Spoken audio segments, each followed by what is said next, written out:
सतगुरां दे ज्ञान रूपी सागर विचों कीर्तन राहीं एक गुरमत का बड़ा प्यारा जिहा संदेश मैं तुहानूं सुणावां। महापुरुष सत्कारयोग बाबा बलवीर सिंह जी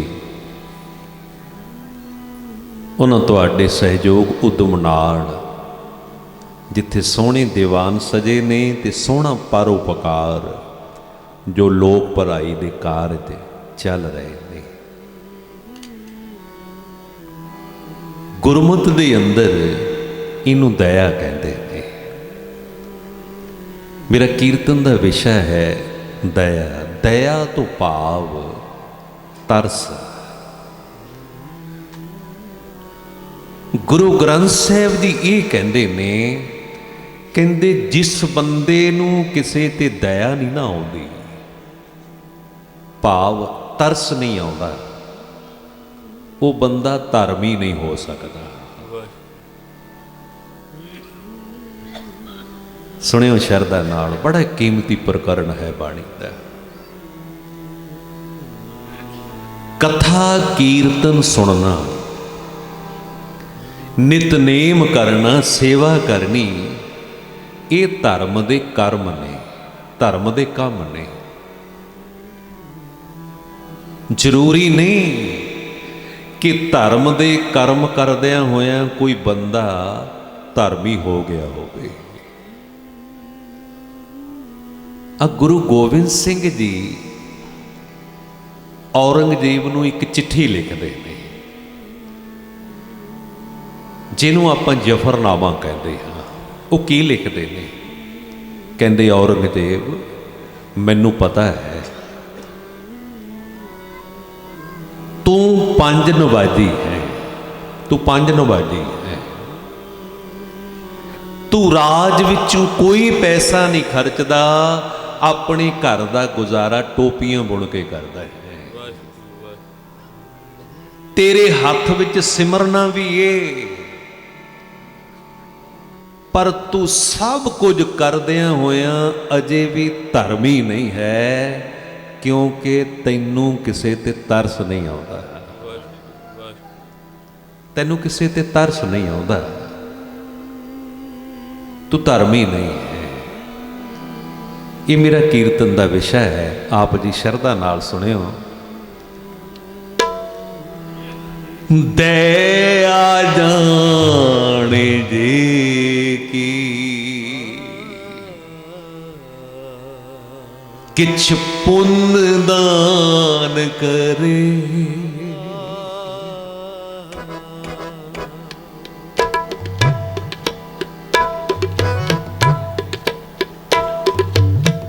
दया जाने जे की किछ पुण्य दान करे,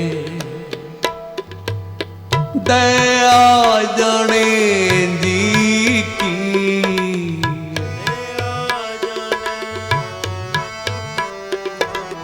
दया जाने जी की, दया जाने जी की किछ पुण्य दान करे, दया जाने जी की किछ पुण्य दान करे।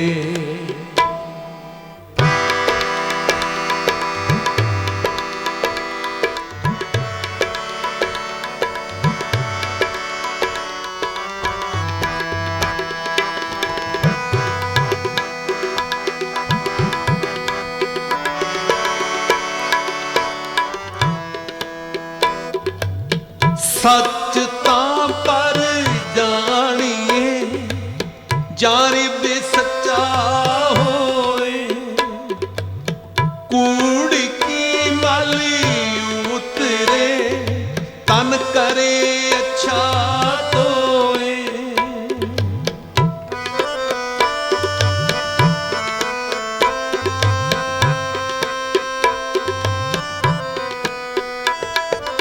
सच तां पर जानिए, जा सच तेरे प्यार, नाओ सुन मन रहसिए तां पाए मोख दुआर। दया जाने जे की किछ पुण्य दान करे। दया जाने जे के किछ पुण्य दान करे। दया जाने जे के किछ पुण्य दान करे।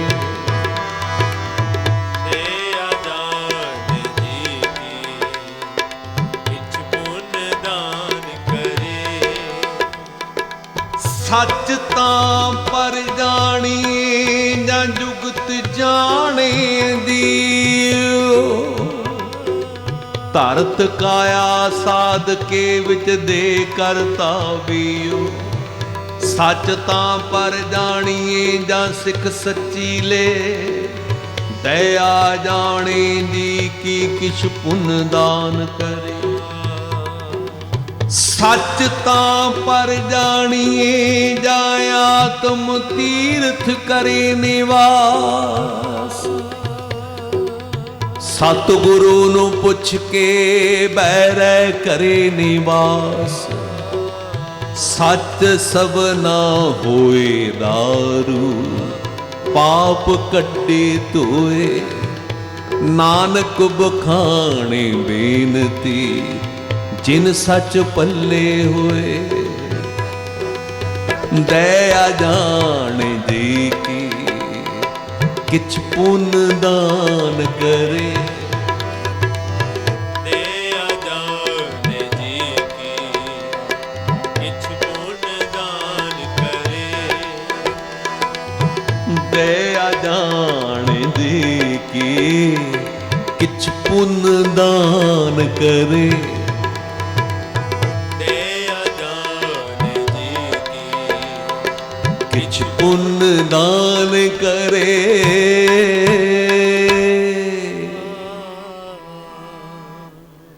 तौल धर्म दया कापू।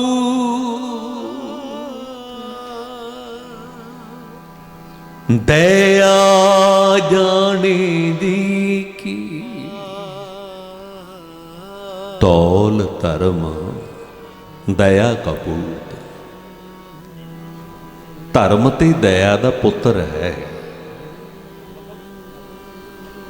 जिमें मां तो बगैर बच्चा नहीं। जिस बंदे नू किसी ते तरस नहीं आंदा वो बंदा धर्मी नहीं हो सकता। आओ जिन्ने भी तुसीं बैठे हो सारे मनां दीयां बिरतियां कीर्तन वल जोड़िओ ताकि मैनू कीर्तन सुनाउण ते तुहानू कीर्तन सुनन दा रस आवे। बैठे ते होई जे मन जोड़ेगा तुहानू रस आएगा। विद्वान लोकां ने दया तरस करन दियां तीन जुगतियां तीन तरीके मिथ लए। वो कहंदे तरस तन करके भी हो सकता है, मन करके भी हो सकता है ते तन करके भी हो सकता है। चार पैसे पल्ले विच ने, पैसे नाल भी किसी दा भला कर सकता है। वो जाने पल्ले विच पैसे नहीं, शरीर करके ते किसी नाल खलो सकता है ना।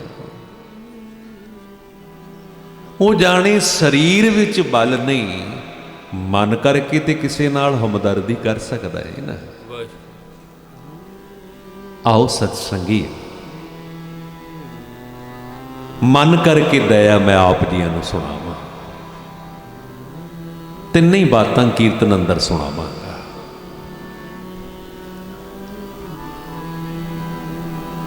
गुरु तेग बहादुर महाराज उन्हां दे वड्डे भरा बाबा गुरदित्ता जी दा विआह सी।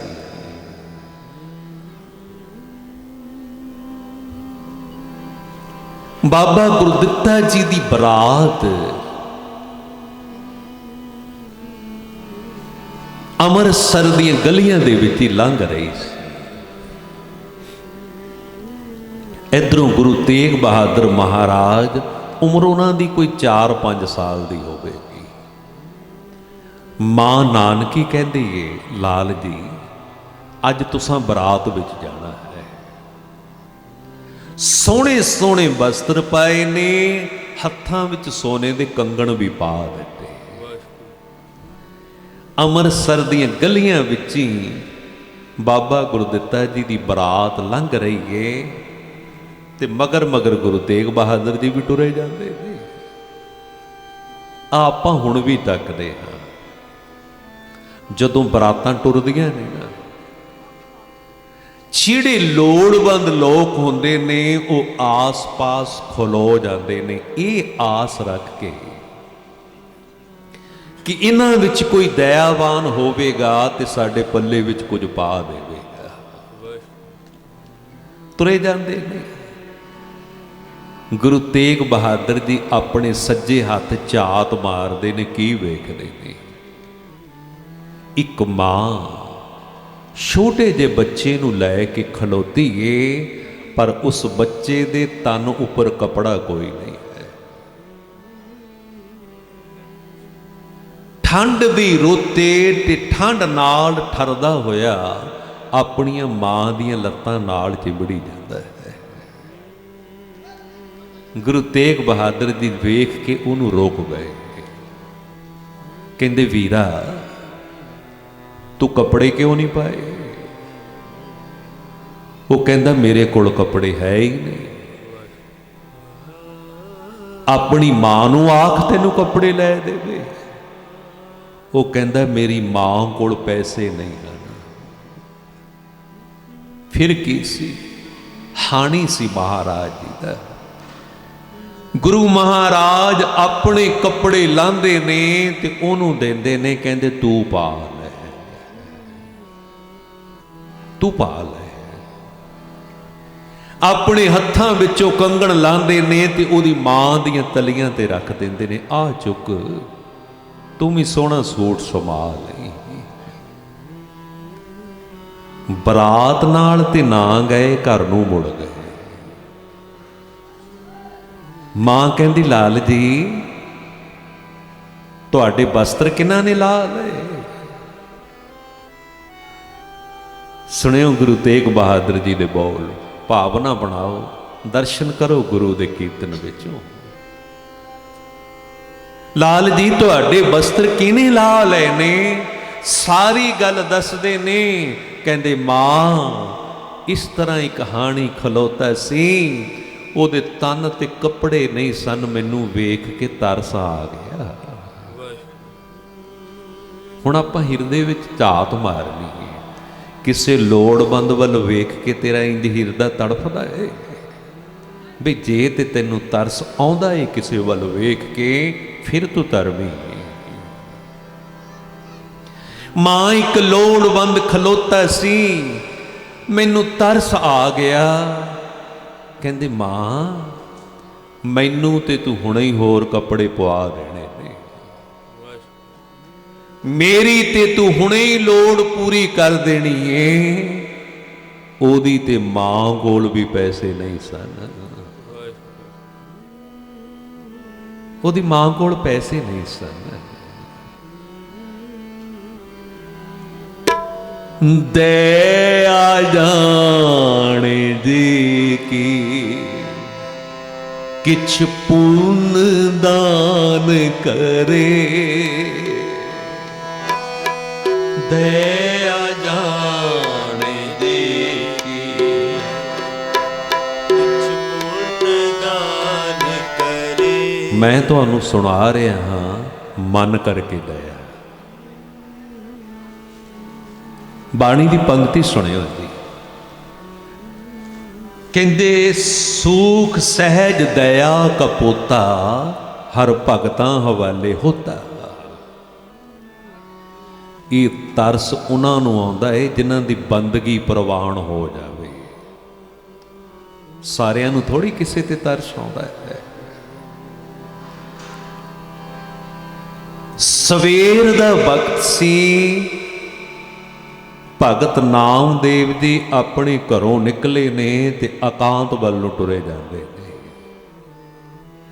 ਜਦੋਂ ਮੰਦਰ ਦੇ ਮੋਹਰ ਦੇ ਲੰਘੇ ਨਾ,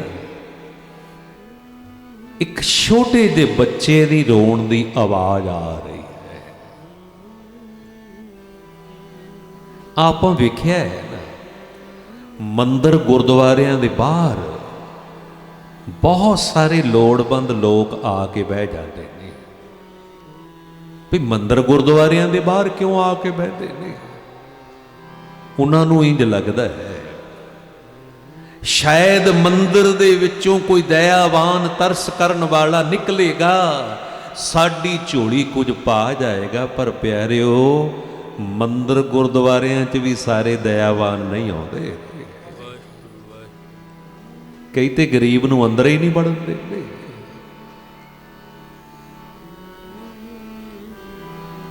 ਨਾਮਦੇਵ ਜੀ ਨੇ ਵੇਖਿਆ ਇੱਕ ਬੱਚਾ ਬਹੁਤ ਰੋ ਰਿਹਾ ਹੈ। ਕਦਮ ਰੁਕ ਗਏ। ਕੀ ਵੇਖਦੇ ਨੇ? ਇੱਕ ਗਰੀਬੜੀ ਦੀ ਮਾਂ ਮੰਦਰ ਦੇ ਅੱਗੇ ਬੱਚੇ ਨੂੰ ਗੋਦ ਵਿੱਚ ਲੈ ਕੇ ਬੈਠੀ ਗਈ ਤੇ ਉਹਦਾ ਬੱਚਾ ਰੋ ਰਿਹਾ ਹੈ। ਨਾਮਦੇਵ ਜੀ ਕਹਿੰਦੇ, ਭੈਣੇ ਬੱਚੇ ਨੂੰ ਚੁੱਪ ਕਿਉਂ ਨਹੀਂ ਕਰਾਉਂਦੀ? ਕਹਿੰਦੀ, ਵੀਰਾ 3 ਦਿਨ ਦਾ ਭੁੱਖਾ ਹੈ, ਦੁੱਧ ਨਹੀਂ ਮਿਲਿਆ। ਰੋਂਦਾ ਏ, ਆਂਦਰਾਂ ਮੇਰੀਆਂ ਵੀ ਤੜਫਦੀਆਂ ਨੇ, ਨਹੀਂ ਚੁੱਪ ਕਰਦਾ, ਭੁੱਖਾ 3 ਦਿਨ ਦਾ। ਨਾਮਦੇਵ ਜੀ ਕੀ ਵੇਖਦੇ ਨੇ? ਮੰਦਰ ਦੇ ਵਿੱਚ ਪੁਜਾਰੀ ਨੇ ਦੁੱਧ ਦਾ ਕਟੋਰਾ ਭਰਿਆ ਹੋਇਆ ਏ ਤੇ ਭਗਵਾਨ ਦੀ ਮੂਰਤੀ ਦੇ ਅੱਗੇ ਖਲੋਤਾ ਕੀ ਜੋਦੜੀਆਂ ਕਰ ਰਿਹਾ ਏ? ਭਗਵਾਨ ਭੋਗ ਲਾਓ।